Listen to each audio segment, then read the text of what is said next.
कल हमने Zener diode जो है उसको शुरू किया था, ठीक है। और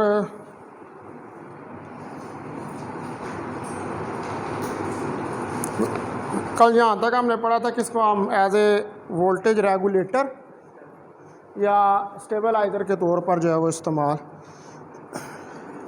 कर सकते हैं, ठीक है। तो अगर आप जो डोपिंग इम्प्योरिटीज़ हैं, ज़ाहिर बात है कि जो डायोड होता है उसके अंदर आप पी टाइप या एन टाइप मटेरियल जो हैं वो आप यूज़ करते हैं। तो जो पी टाइप या एन टाइप मटेरियल्स होते हैं वो क्या होते हैं, वो डोप्ड मटेरियल्स होते हैं। उनमें थर्ड ग्रुप और fifth group of periodic table से आपने इम्प्योरिटीज़ जो है उनको ऐड किया होता है। तो अगर हम ये जो अमाउंट है डोपिंग की by controlling the amount of doping impurities, जो डोपिंग इम्प्योरिटीज़ हैं उनकी अगर हम जो है वो कंट्रोल कर लें अमाउंट जो है, ठीक है, तो at the time of manufacturing, यानी कि जब आप डायोड बना रहे हैं, at the time of manufacturing, जब आप उसको बना रहे हैं, यानी कि डायोड जो है उसको आप बना रहे हैं, द वोल्टेज, जो वोल्टेज है हमारे पास at which the Zener regulating effect occurs may be changed.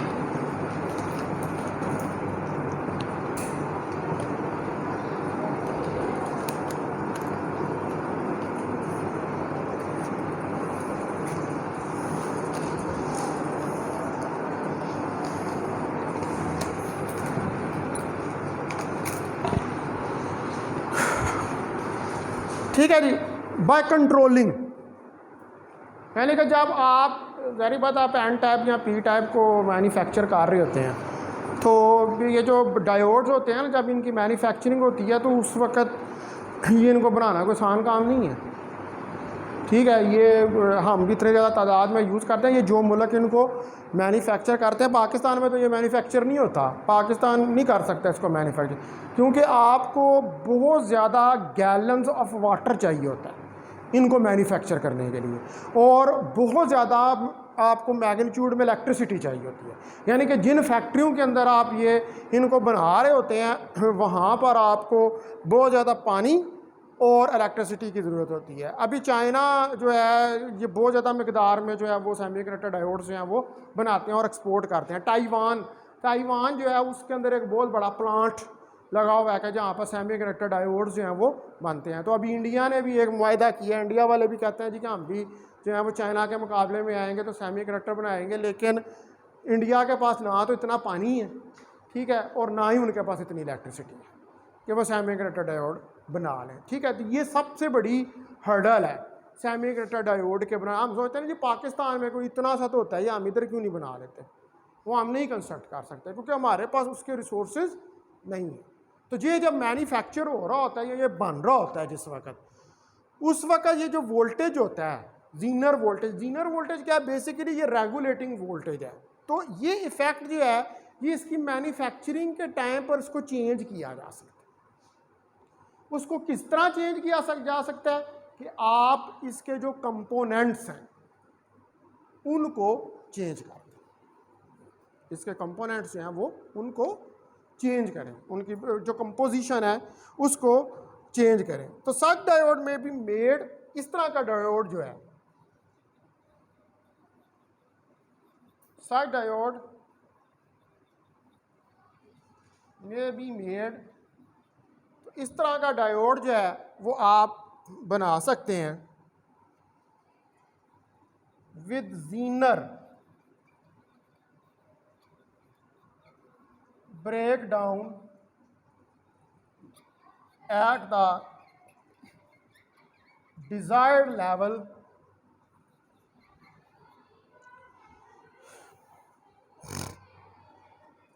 From 2 to 8 volts।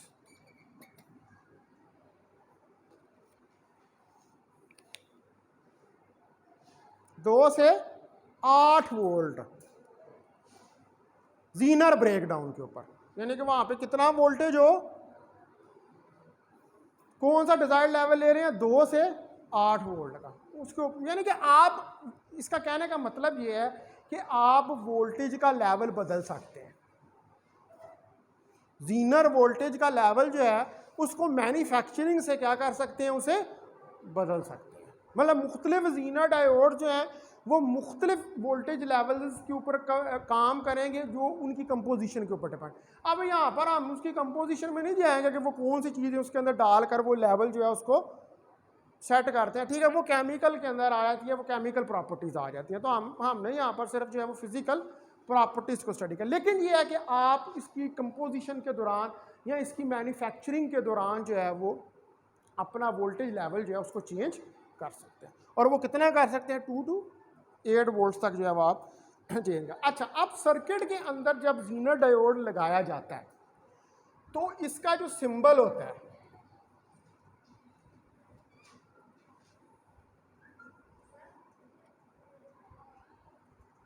क्या हो, क्यों नजर नहीं आ रहा, ये आ जाता है अभी नजर। ये नया मार्कर है, मार्कर मेरे पास है, मेरे पास इस वक्त मेरे बैग के अंदर 30 मार्कर है, मार्करों का इशू नहीं है, ठीक है। वो अभी ये नया मैंने लगाया ना अभी, ये तो ये थोड़ा सा डिम है, लेकिन अब आहिस्ता आहिस्ता जब चलेगा ना ये तो ठीक हो जाएगा, ठीक है। तो अच्छा, अब आप देखें कि जो आप सादा डायोड के अंदर तो इस तरह की लाइन लगाते हैं ना, जीनर के अंदर यूं होती है लाइन ऐसे, ये थोड़ा सा उसको कर्व जो है वो आप दे देते हैं, ठीक है। ये मैंने गलत जगह पे लाइन लगा दी है, इसको इधर, ये ठीक है। ये जीनर, यानी कि आप सर्किट में अगर जीनर डायोड लगाना है तो ये आपके पास N और ये P, इसको कहते हैं जीनर डायोड।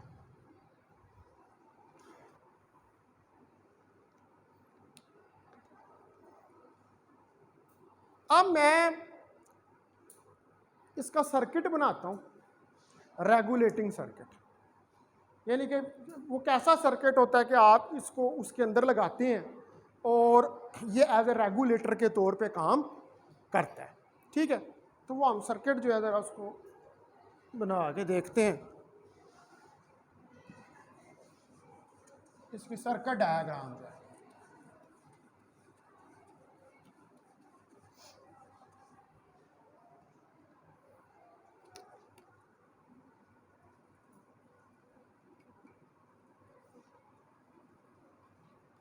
अब देखा गाढ़ा हो गया, अभी थोड़ा थोड़ा आहिस्ता आहिस्ता और हो जाएगा। अभी ये नया मार्कर है, इसकी स्याही अभी ओपन हो रही है, ठीक है जी। सर्किट डायग्राम आप बनाएं तो देखेंगे सर्किट डायग्राम में हमारे पास पहले ये एक वोल्ट मीटर लगा हुआ है वोल्टेज को चेक करने के लिए, इसके साथ यहाँ पर सर्किट के अंदर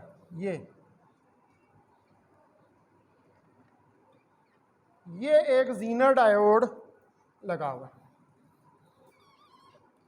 इसको इसके साथ कनेक्ट कर दें।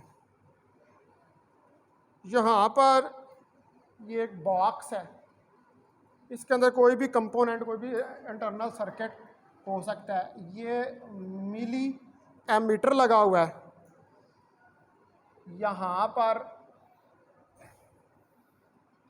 ये जो है इस जगह पर वोल्टेज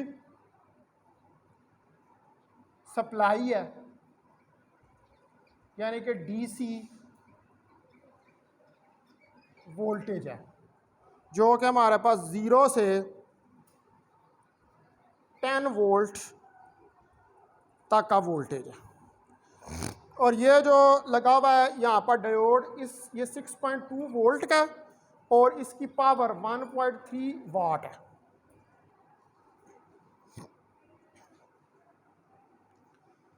तो ये क्या है, ये सर्किट है for a Zener diode as a voltage regulator. ये क्या मैंने बनाया है, circuit for a Zener diode as a voltage regulator. ठीक है, this is a circuit for Zener diode as voltage regulator।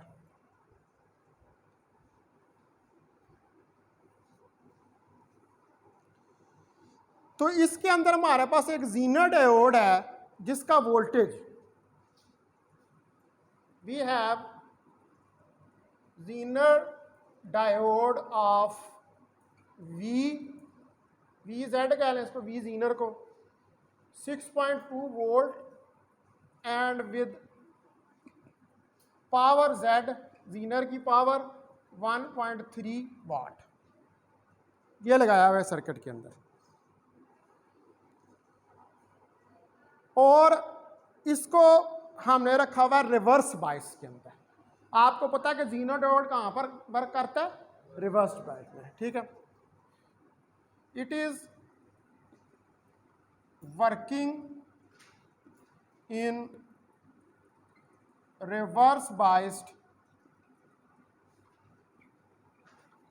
Configuration. ये जो है ये वर्क कर रहा है किसमें, रिवर्स बायस्ड कॉन्फ़िगरेशन के अंदर।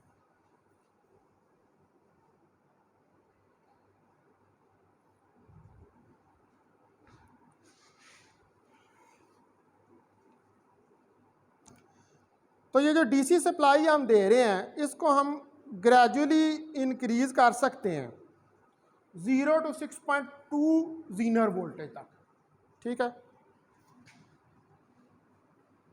दिस डीसी सप्लाई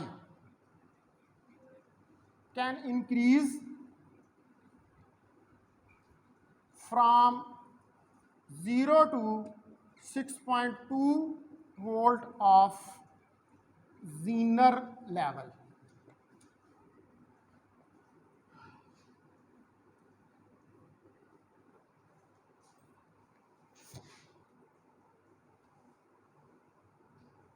तो अब 6.2 तक पहुंच के क्या होगा, डायोड कंडक्ट करना शुरू कर दे। ठीक है, at 6.2 volt the diode starts to conduct, यानी कि ये 6.2 उसका लेवल है, थ्रेशोल्ड वैल्यू है। इस थ्रेशोल्ड वैल्यू के बाद जब इससे आगे बाइसिंग वोल्टेज चली जाएगी तो डायोड जो है वो क्या करेगा, वो कंडक्ट करना शुरू कर देगा, यानी कि सर्किट के अंदर से इलेक्ट्रिक करंट या रिवर्स करंट जो है वो फ्लो करना शुरू कर देगी। तो आप जूं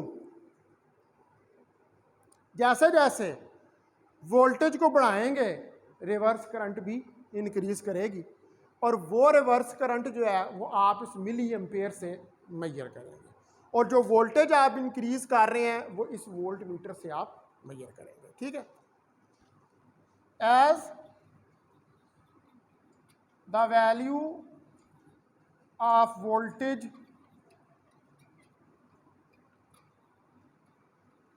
इंक्रीजेस, जब वोल्टेज जो है उसकी वैल्यू इंक्रीज होती है तो the value of reverse current will also increase. तो जो रिवर्स करंट है उसकी वैल्यू भी इंक्रीज होती है। अच्छा, अब जो आपका वोल्ट मीटर है वो 6.2 वोल्टेज की ही रीडिंग देगा, क्योंकि आपका जीनर लेवल यहां तक है। और इस जीनर डायोड ने क्या करना है, वोल्टेज को रेगुलेट करना है, इसने 6.2 से ज़्यादा वोल्टेज को बढ़ने नहीं देना। इवन कि आप यहाँ से बाइसिंग की वैल्यू बढ़ा रहे हैं, लेकिन 6.2 पर पहुँचने के बाद वो 6.2 से ज़्यादा वोल्टेज जो है उसको मेंशन नहीं करेगा। ठीक है,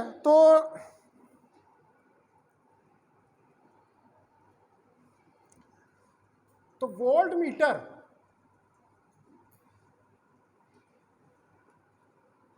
give the reading of 6.2 volt even the bias voltage is greater than that। Even के जो बायस वोल्टेज है वो इससे ग्रेटर ही क्यों ना हो। अब ये यहाँ पर ये जो बॉक्स है इसके अंदर क्या है, एक रेजिस्टेंस आर लगी हुई है। रेजिस्टेंस आर का क्या काम है, रेजिस्टेंस आर का सर्किट में काम ये है कि ये लिमिट करती है करंट को। रेजिस्टेंस का यही काम होता है ना, रेजिस्टेंस में से करंट गुजरेगी तो कम होगी। एटम से एटम के साथ इलेक्ट्रॉन्स का टकराव होगा, हीट प्रोड्यूस होगी, डेसिपेशन होगी तो करंट कम मिकदार में फ्लो करेगी। ठीक है, resistance R is connected in the circuit. तो रेजिस्टेंस आर जो है वो सर्किट के अंदर कनेक्टेड है। ठीक है, और दिस आर विल लिमिट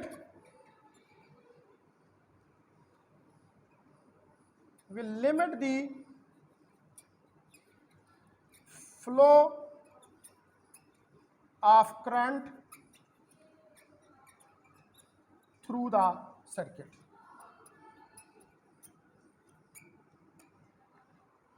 तो ये करंट को जो है वो लिमिट करेगी सर्किट्स में, यानी कि ज़्यादा करंट जो है उसको सर्किट में से गुजरने से रोकेगी।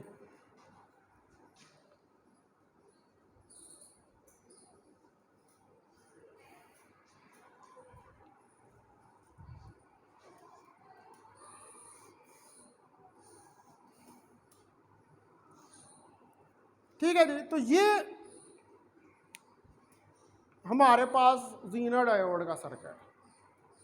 ठीक है, आप इस तरह करके ये जीनर डायोड को लगा देते हैं तो वो वोल्टेज को रेगुलेट करता है। वो वोल्टेज को इससे ज़्यादा मिकदार में जितने का लगाया हुआ है उससे आगे नहीं जाने देता। इसीलिए हम कहते हैं कि ये एज ए स्टेबलाइज़र या वोल्टेज रेगुलेटर के तौर पर इस्तेमाल होता है। ठीक होगी बात।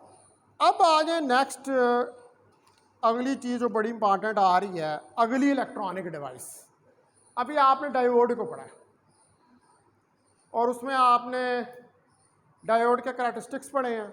डायोड क्या होता है, फॉरवर्ड बायस क्या होता है, रिवर्स बायस क्या होता है, diode as a Zener diode के तौर पर कैसे काम करता है, डायोड एज ए रेक्टिफायर जो है वो कैसे काम करता है। ये सारी हमने ब्रीफली, बहुत ज़्यादा डिटेल में तो नहीं, लेकिन जितनी इस लेवल के ऊपर आपको रिक्वायर्ड है उसको हमने स्टडी किया। अब नेक्स्ट चीज़ जो हमने पढ़नी है वो हमने पढ़ना है ट्रांजिस्टर।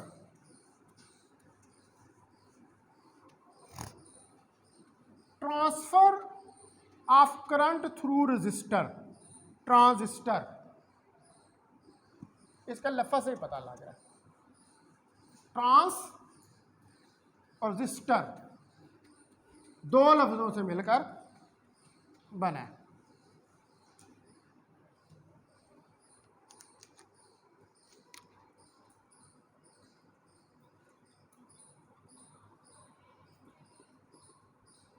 ट्रांजिस्टर,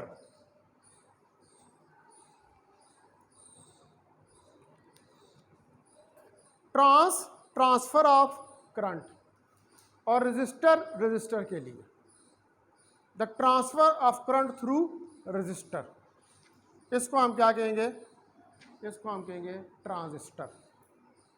ठीक है। It consist of two words, trans and resistor, means flow of current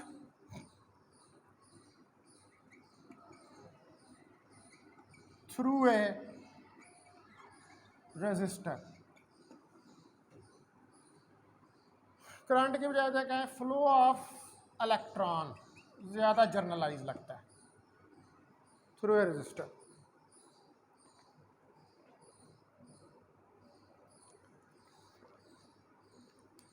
अब ट्रांजिस्टर जो होता है ये एक सैंडविच होता है। ठीक है। सैंडविच में क्या होता है, आप डबल रोटी के दो पीस रखते हैं, उसके दरमियान में अंडा रख लेते हैं, कबाब रख लेते हैं, कोई भी चीज़ उसके दरमियान में आप प्रेस कर देते हैं, उसको हम कहते हैं ये सैंडविच है। तो ट्रांजिस्टर भी एक सैंडविच है, लेकिन किसका, 3 लेयर्स का। आपके पास 2 किस्म के ट्रांजिस्टर हो सकते हैं, पीएनपी, एनपीएन, 3 लेयर्स। यानी कि अगर 2 पी की लेयर्स हों और उनके दरमियान में एन को सैंडविच किया हो तो पीएनपी ट्रांजिस्टर बन जाएगा। और अगर 2 पी की लेयर्स हों और उनके दरमियान एक एन को काट दें तो पीएनपी, और अगर 2 एन की हों और उनके दरमियान में पी को सैंडविच कर दें तो एनपीएन ट्रांजिस्टर। तो ये क्या है, it is the combination of layers of semiconductor materials, P N P N P N, 3 किस्म की लेयर्स, उनका आप इकट्ठा कर दें, उनका कॉम्बिनेशन बना लें तो हमारे पास क्या बन जाता है, ट्रांजिस्टर। ट्रांजिस्टर में आपके पास 3 सेमीकंडक्टर, डोप्ड सेमीकंडक्टर मटेरियल्स होंगे। ठीक है, एनपीएन और पीएनपी ट्रांजिस्टर। तो a transistor simply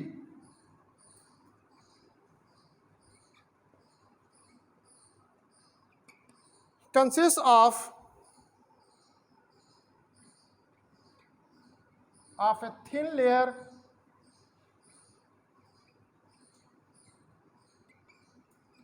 of p-type material between 2 layers of n-type material।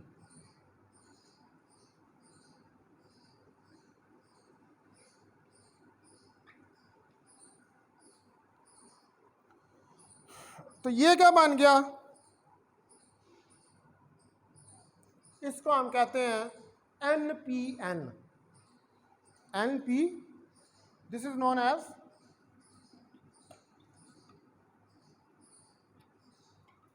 NPN transistor.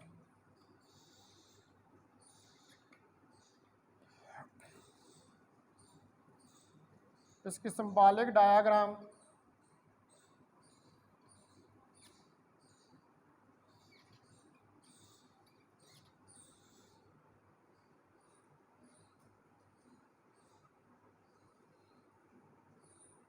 ठीक है, इसी तरह आपके पास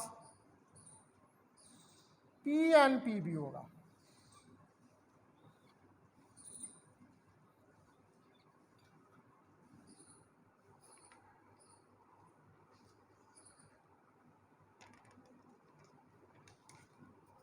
तो ये पहला NPN ट्रांजिस्टर और दूसरा PNP ट्रांजिस्टर।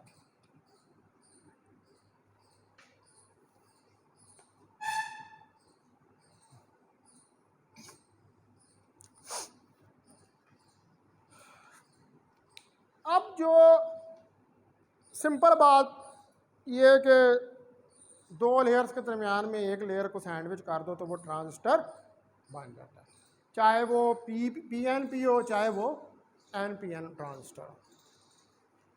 अच्छा, अब मैं इसके हिस्सों को डिस्कस करता हूँ कि इसके जो 3 पार्ट्स हैं। ट्रांजिस्टर जो है ना, it has 3 main parts. Transistor has its 3 main parts. Number 1 emitter, number 2 base और नंबर 3 कलेक्टर।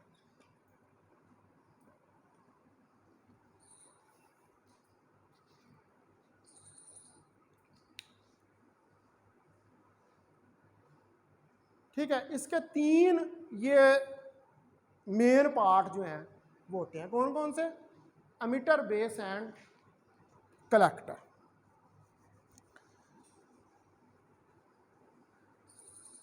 जो सेंट्रल लेयर है ये वाली, इसको कहते हैं बेस। ठीक है, the central layer is known as base.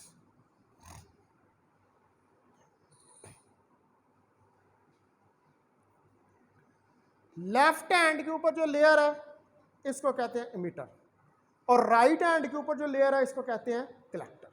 ठीक है, the left hand layer is known as emitter and right hand layer is known as collector.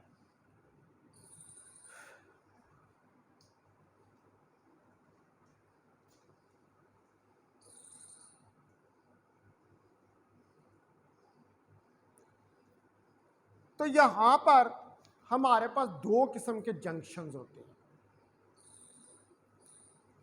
एक को हम कहते हैं एमिटर बेस्ड जंक्शन और दूसरे को कहते हैं collector based junction. Emitter base, collector base. अगर मैं इसको यूं ड्रा करूं,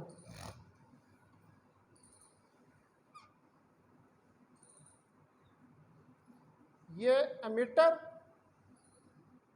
ये बेस, ये कलेक्टर। एक जंक्शन एमिटर बेस, दूसरा जंक्शन कलेक्टर बेस। ठीक है, there are 2 types of junctions. Number 1 emitter base junction, number 2 collector base junction.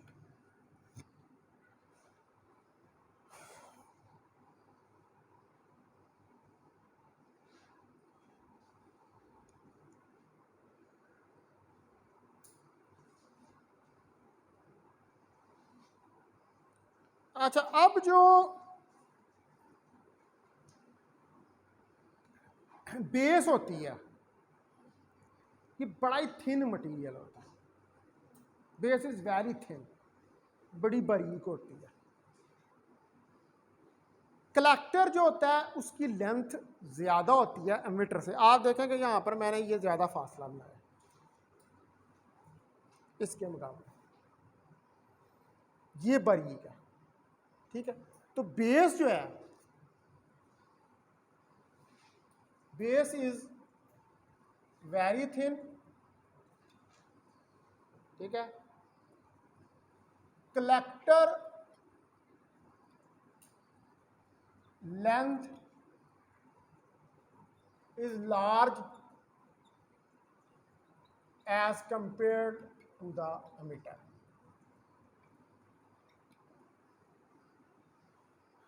Base जो है ये लाइटली डोप्ड होती है, लेकिन एमिटर और जो कलेक्टर हैं ये हाईली डोप्ड होते हैं, ठीक है।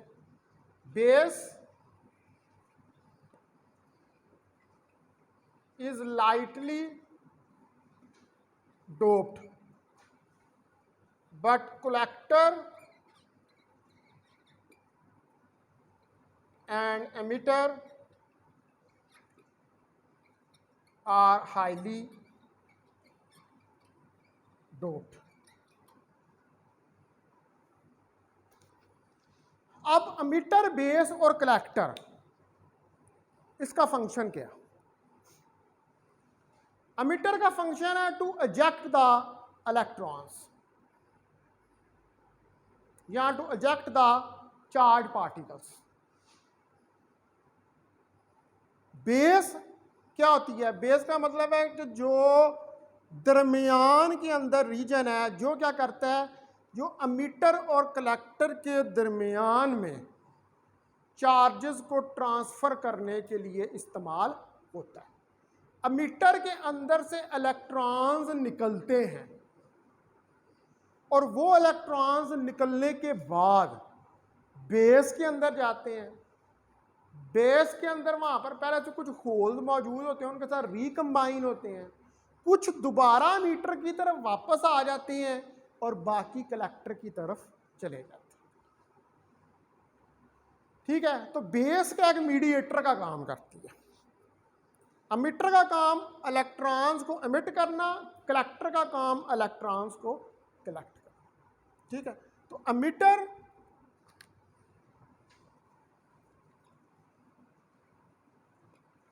ejects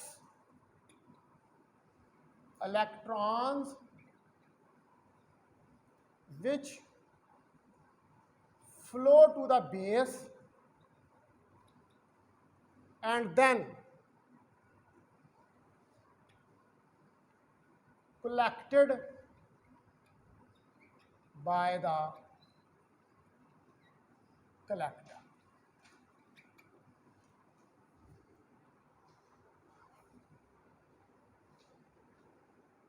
अब नॉर्मल ऑपरेशन जो है ट्रांजिस्टर का, एक नॉर्मल ऑपरेशन, चाहे आपका पीएनपी हो चाहे आपका एनपीएन हो, नॉर्मल ऑपरेशन क्या है?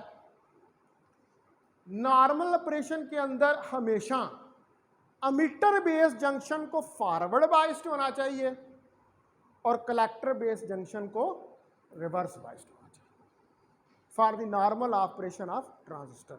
यानी कि अगर आपने ट्रांजिस्टर के अंदर से करंट को फ्लो करवाना है तो करंट को फ्लो करवाने के लिए एमिटर बेस जंक्शन जो है उसको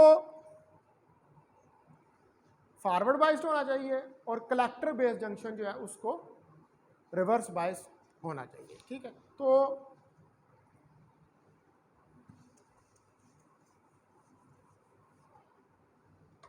हाजिरी नहीं मैंने दी तुम लोगों को।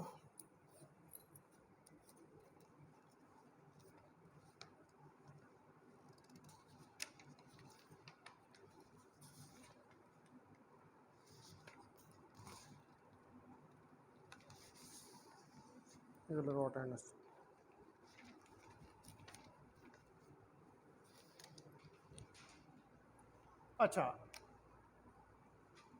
फॉर दी नॉर्मल ऑपरेशन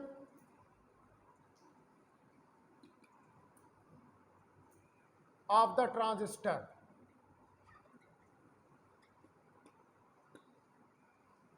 जो नॉर्मल ऑपरेशन है ट्रांजिस्टर का, उसके लिए number 1, emitter base junction should be forward biased और collector base junction should be reverse biased.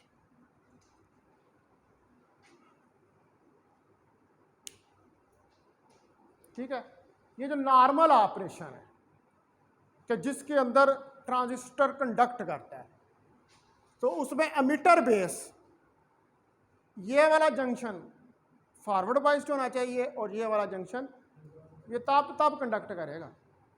अगर ये नहीं कर रहा तो फिर कंडक्टिंग नहीं करेगा। अभी हम पढ़ेंगे कि ऐसा होना क्यों ज़रूरी है। ठीक है, क्यों जो है नॉर्मल ऑपरेशन के अंदर डायोड जो है वो इन कंडीशंस को फॉलो करता है कंडक्टिंग के लिए। वो हम जब पढ़ेंगे motion of electrons through NPN and PNP transistor, तो वहाँ पर जो है वो इसको स्टडी करेंगे। ठीक है, आज हम लेक्चर को यहीं पे ख़त्म करते हैं, वो फिर कल जो है उसको हम